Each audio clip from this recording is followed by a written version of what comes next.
Hola a todos y sean bienvenidos. En el marco de nuestro ciclo de conversaciones sobre alimentación del Observatorio Venezolano de Seguridad Alimentaria y Nutrición, hoy nos toca hablar desde la perspectiva de la ética. Y la profesora de ética de la comunicación, Gloria Cuenca, nos acompaña para hablar de ello. Bienvenida, profesora. Muchas gracias, buenas tardes. Buenas tardes. Y para empezar quería abrir con la siguiente pregunta, que es que hay muchas formas de vincular la ética con la alimentación y me gustaría preguntarle al respecto qué es lo primero que se le ocurre cuando alguien le pregunta por el vínculo entre alimentación y ética.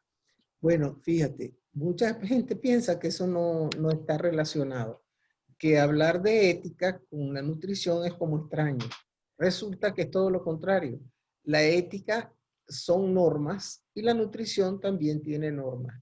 De manera que al integrar las normas de la ética con las normas de la comunicación, nosotros vamos a encontrar un mestizaje sumamente interesante y positivo para las generaciones que se están formando, que tienen que aprender cómo comer.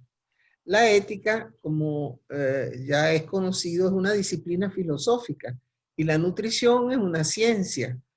Mezclar esa disciplina filosófica con la ciencia de la nutrición es algo perfectamente válido y necesario en estos tiempos en donde cada día más se hace hincapié en que saber comer tiene efectos fundamentales en las personas y que en la medida en que toda persona aprende qué es lo que es más sano comer, qué es lo más adecuado para su proceso vital, en esa medida vamos a encontrar que hay muchísimas posibilidades de que el ámbito de la ética se amplíe.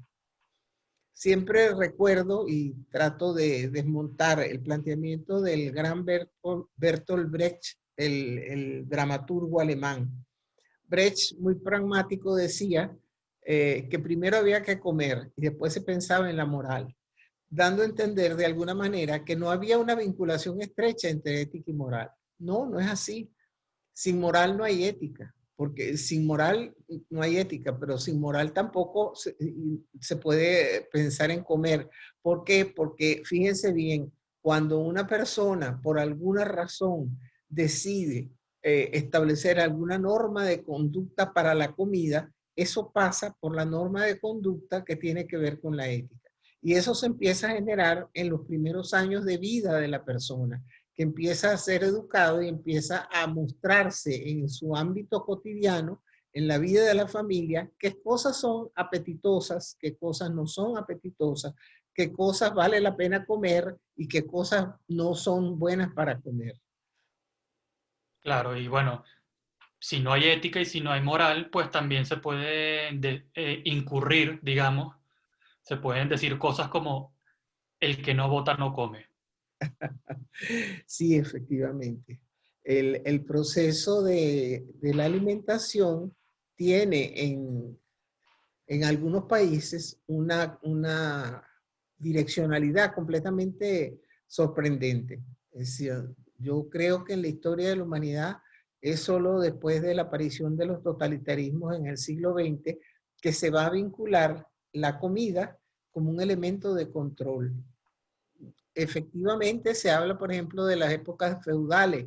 El señor feudal era el dueño de la producción, pero nunca el señor feudal se quedaba con toda la producción, sino que la gente comía, querían comer más. Siempre la gente quiere comer más.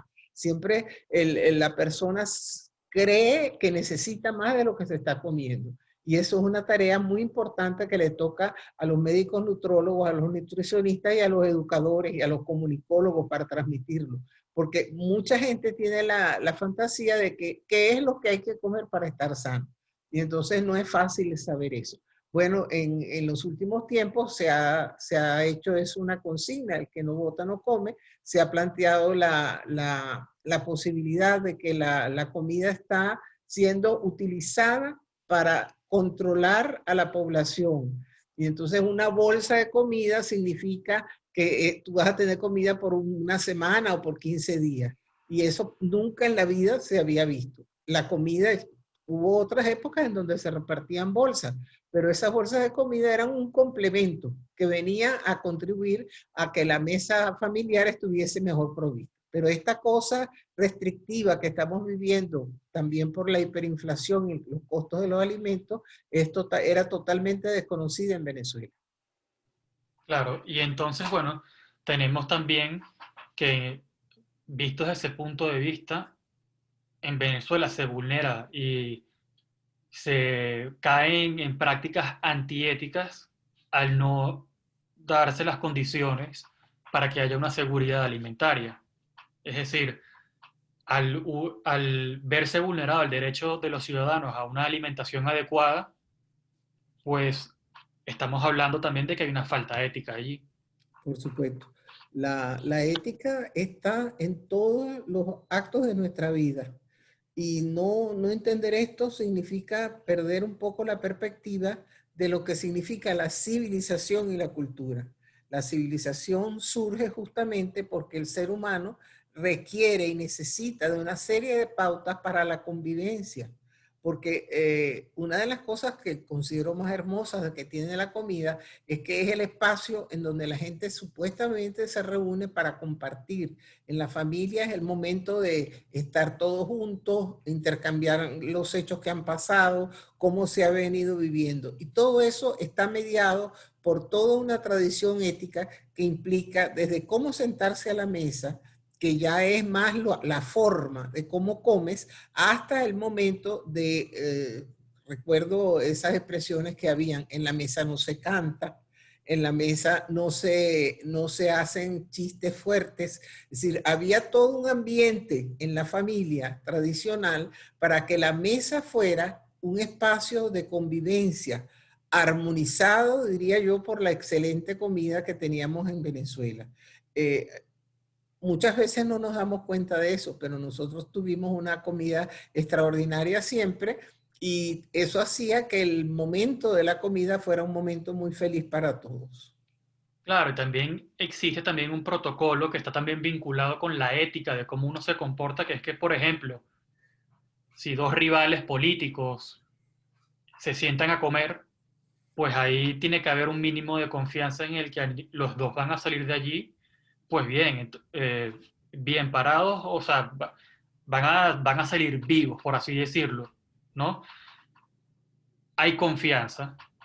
Y estoy pensando, por ejemplo, en aquella época de Reyes, cuando, por ejemplo, se tenían que cuidar mucho de que nadie fuese a envenenar la comida. Es decir, sentarse a comer implicaba confianza con el otro. Sí, Y es tabú que se rompa esa confianza cuando uno está comiendo. sí, Entonces, hay una implicación de comportamientos éticos vinculada al momento de la comida. claro. Ahora que tú mencionas eso, recuerdo los famosos banquetes chinos que llegaban a tener en la antigua civilización china 25, 30 platos. Más platos había, más importante era la persona que se le estaba ofreciendo. Y había un pobre ciudadano, que no era ciudadano, sino que era un súbdito, que tenía que probar todos los platos que iba a comer el emperador, por si acaso estaba algo envenenado, era el que pasaba a mejor vida, mientras el emperador estaba degustando sus platillos que ya habían sido probados. Sí, eso que has señalado es muy interesante. Fíjate que yo me puse a revisar en qué momento fue que se transformaron los almuerzos y los desayunos en almuerzos de negocio. ¿En qué momento empezó a aparecer eso? Porque hasta, yo creo que hasta mediados del siglo XX, por lo menos en Venezuela, a lo mejor en otros países sí era muy común. Aquí no se estilaba eso. Y de repente empezó la gente a tomar la iniciativa y se sientan a comer. Y es lo que tú señalabas muy bien, Gustavo, cuando decías que tiene que haber confianza entre los dos oponentes que se sienten a comer.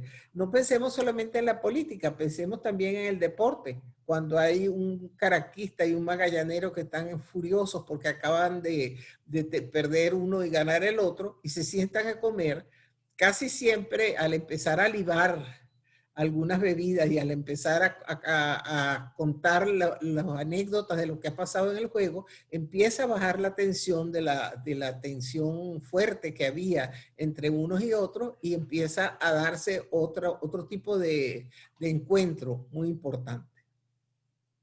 Entonces, visto desde ese punto de vista, pues la comida, y entendida bien, pues puede servir para calmar los ánimos y para que haya el encuentro entre personas, ¿no?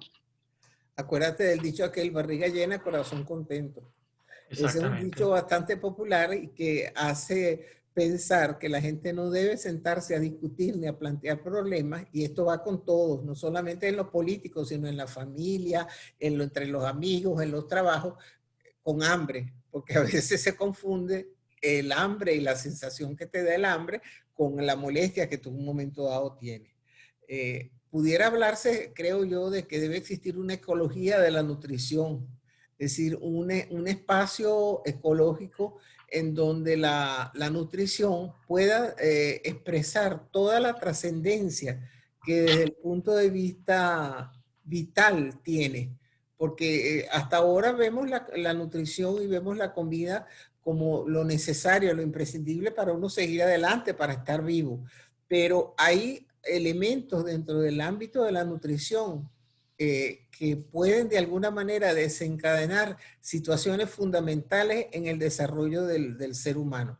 Y por eso insisto mucho en eso. Por ejemplo, el hecho de empezar la vida con lactancia materna es un hecho fundamental que hace que el niño tenga una serie de características de inmunología, de afecto, de seguridad, que no se da sino mediante ese procedimiento.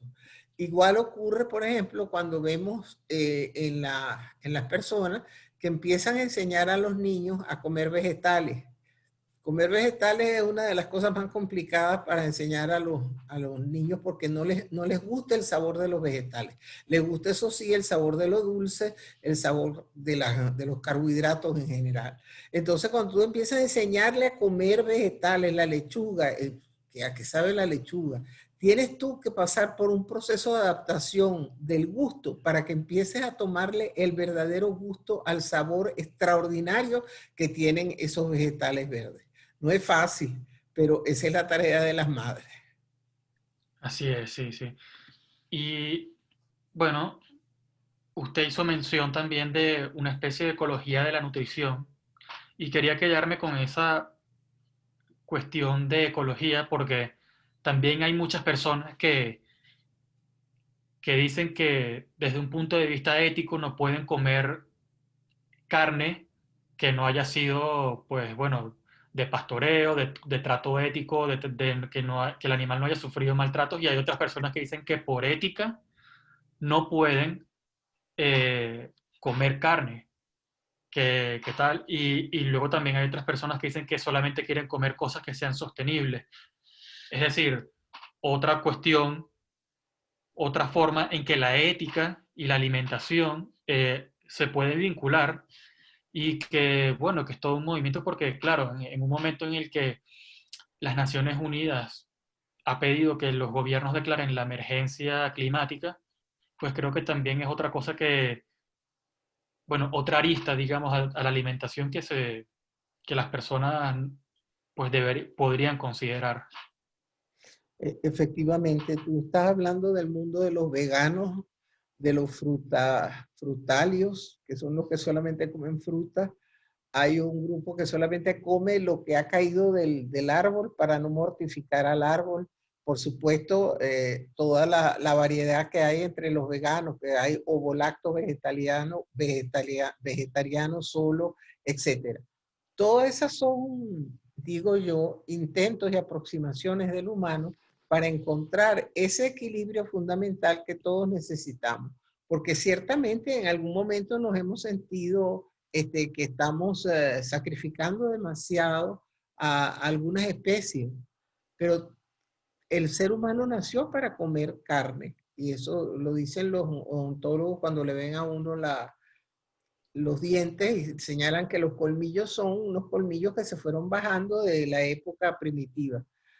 Yo creo realmente que hay que tener un equilibrio, por eso creo que la gran ciencia es la ecología, porque es el equilibrio. Yo pienso que no debe haber una matanza de animales, no debe utilizarse, por ejemplo, como pasa ahorita con los tiburones en los mares de la zona asiática, que ustedes saben que el tiburón es uno de los peces más preciados porque ellos le atribuyen características extraordinarias. La aleta de tiburón tiene una cantidad de poderes que uno se queda asombrado cuando se está comiendo un cazoncito aquí en Venezuela. Nunca se puede nadie imaginar la cantidad de propiedades que le dan.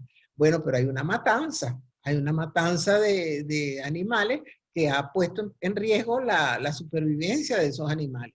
Claro, Entonces, sobre claro, todo hay que, ahí es donde el problema ecológico yo creo que es fundamental.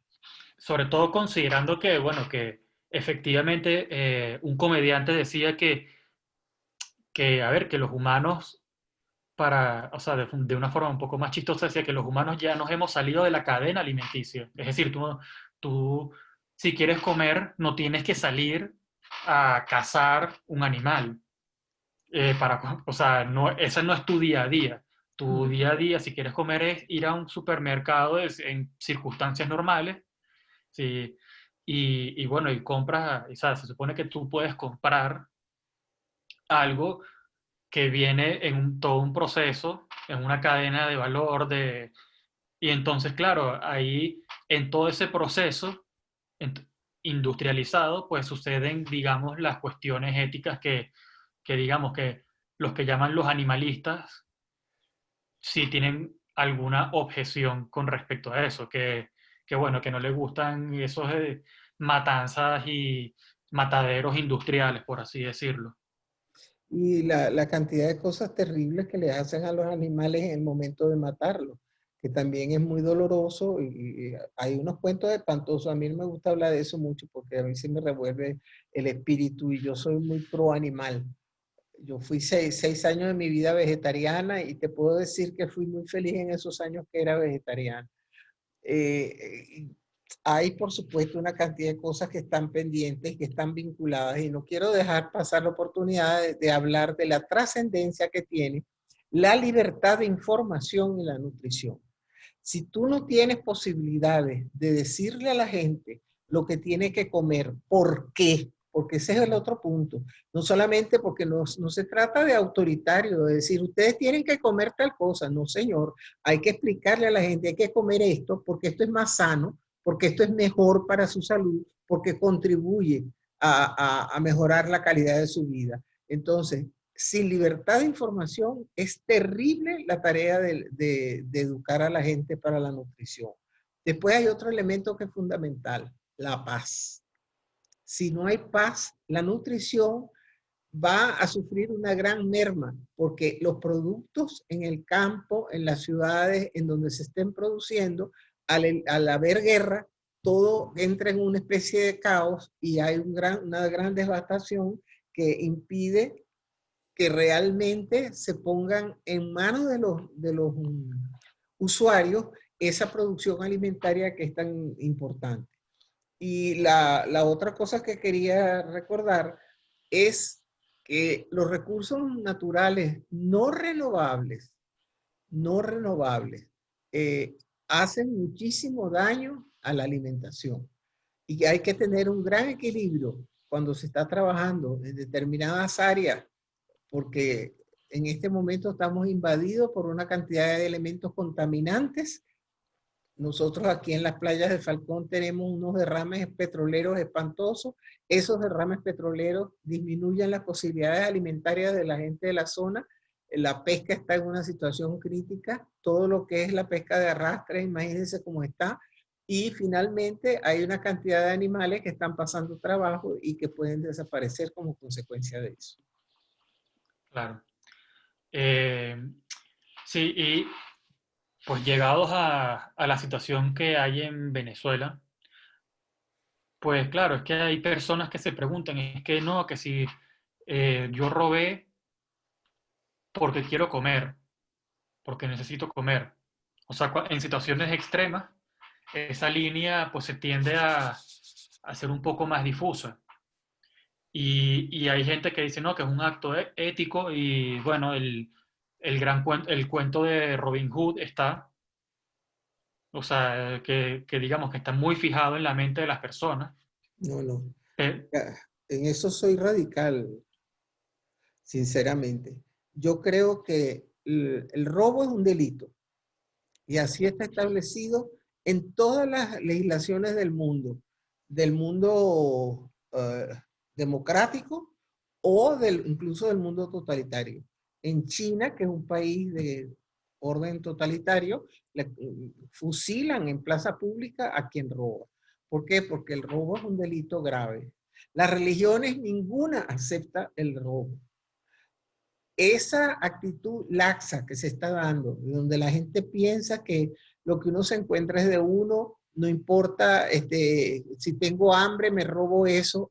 Todo eso es sumamente pernicioso y dañino. Y tenemos que estar en permanente campaña para que esto no se extienda más. Hay que explicarle a la gente. Yo puedo entender que la gente tiene hambre y por eso rebusca la basura, pero no puedo aceptar que una persona tenga hambre y le dé un golpe a otro para quitarle lo que se está comiendo. Es decir, son dos momentos sumamente difíciles y dramáticos que estamos viviendo, pero hay que estar muy claro que hay una limitación ética fundamental que nos permite y nos obliga a actuar en función de la civilización y del ser humano.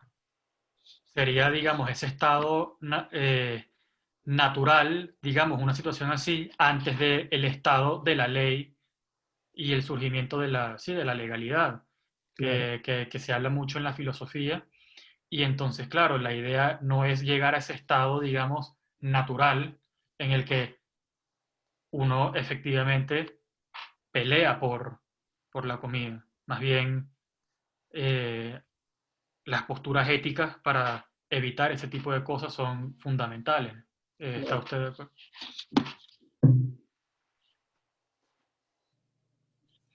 ¿Y está usted de acuerdo con esa aseveración? Por supuesto, yo creo que todo lo que organice a la sociedad, todo lo que establezca los límites naturales para que la gente pueda sobrevivir en este momento difícil es fundamental. Es necesario e imprescindible establecer esas normas y es necesario e imprescindible recordar siempre que hay unos patrones morales que deben guiar al ser humano a lo largo de su existencia. Y eso nos permite que la vida sea más armónica, más efectiva y con mayor posibilidad de lograr acuerdos que son fundamentales. Los acuerdos son fundamentales en los seres humanos.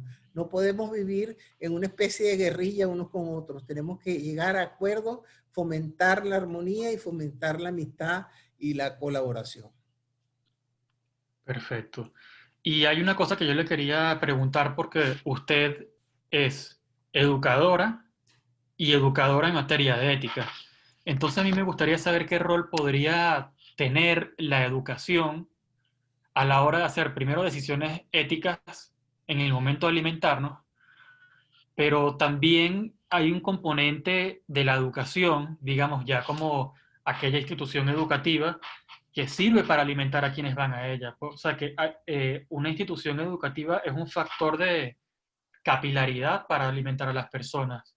Así es. Entonces a mí me gustaría saber, bueno, como educadora y además, en segundo lugar, en materia de ética, ¿qué rol podría tener la educación La para educación alimentarnos de forma más ética? La educación es fundamental. La educación es lo prioritario. Y en la medida en que el educador se da cuenta de la trascendencia que tiene su misión, que es incorporarle en la mente, en la ideología, en la conducta de las personas, aquellos patrones que hacen la vida más fácil, con mayor bienestar y más saludable, porque eso también es muy importante. He oído, por ejemplo, que aquí hay niños que empiezan a tomar alcohol a los 6, 7 años en los colegios, escondidos y tal, y qué sé yo. Eso es terrible, eso puede ocasionarnos una catástrofe como sociedad. Entonces, es imprescindible que tanto el maestro como el padre y la madre, como todo el grupo humano que va a rodear a los niños que se están formando, tenga una posición clara y determinante y se dé cuenta que sin educación en el ámbito de la nutrición estaremos siempre con una minusvalía, porque es eso, una minusvalía, lo que vamos a padecer en el futuro.